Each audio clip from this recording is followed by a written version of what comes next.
SALAMO fahaenina amby telopolo amby zato. Midy raha Jehova fa tsara izy, fa mandrakizay ny famindram-pony. Midy raha n'Andriamanitra avo indrindra, fa mandrakizay ny famindram-pony. Midy raha ny tompon'ny tompo, fa mandrakizay ny famindram-pony. Izy irery ny mpanao fahagagan-dehibe, fa mandrakizay ny famindram-pony.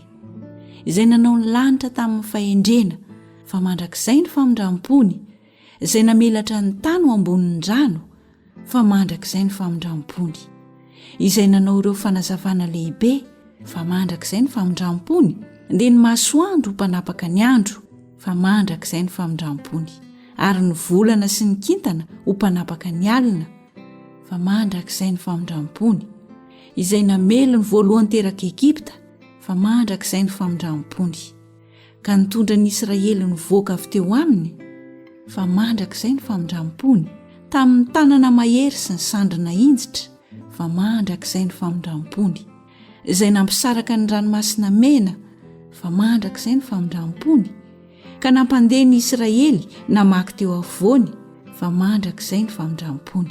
Fa nanary amin'ny Farao sy ny miaramilany tao anatin'ny ranomasina mena, fa mandrakizay ny famindram-pony.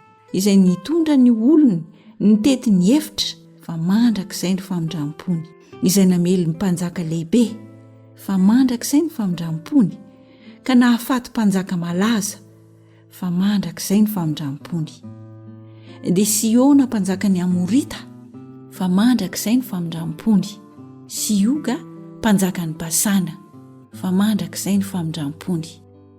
Ary ny taniny nomeny ho lova, fa mandrakizay ny famindram-pony. Dia ho lovan'ny Israely mpanompony, fa mandrakizay ny famindram-pony. Izay nahatsiaro antsika fony isika ambany toetra, fa mandrakizay ny famindram-pony. Ka naneho hery namonjy antsika ho afaka tamin'ny fahavalontsika, fa mandrakizay ny famindram-pony. Izay manome hanina ny nofo rehetra, fa mandrakizay ny famindram-pony. Midy raha n'Andriamanitra ny lanitra, fa mandrakizay ny famindram-pony.